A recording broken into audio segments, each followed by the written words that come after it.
parts of speech. You need to know what an adjective, if it's an adjective or a verb or a noun. You guys write sentences and use verbs as adjectives and adjectives as verbs. You need to pay attention to it because if the word given on the question is a verb, it is probably a verb here too. They're going to pretty much give you consistent parts of speech. If you change it, if this is an adjective and you happen to choose something else, you are very likely to be wrong. So please pay attention. It might seem not unimportant, but it is very important. You can at least rule out the choices that have the different parts of speech. Anyway, a vocabulary journal is what I used to do. I don't know how other people do it, but it's up to whatever works for you. What I would do is for every word that you were tested on that day, I would just write the word and I would just write a synonym next to it.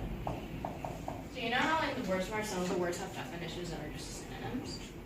Not actually definitions. I would just put very easy words. Very easy words. So if something like flagrant, who remembers flagrant? Very bad. Right? And I would just write bad. Right? It just keeps the context. I know that the intensity of the word is different. This is extremely bad and this is, just bad. But at least, when you have this many words to memorize, I feel like you need to find a shortcut somewhere where I just, say bad.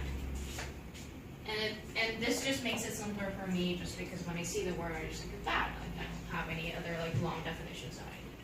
So same for some other words. What did I think of? What was one of our what was today's words again?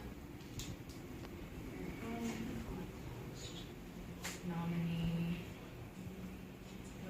Was one of them was handy? Yes, overused. Overused, right?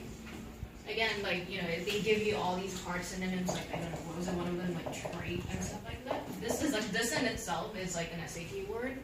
So for this, I would simply use, overused, maybe something even more, simplified, boring, blah, blah, blah. Again, I stay away from words like this because, again, this is in itself another word.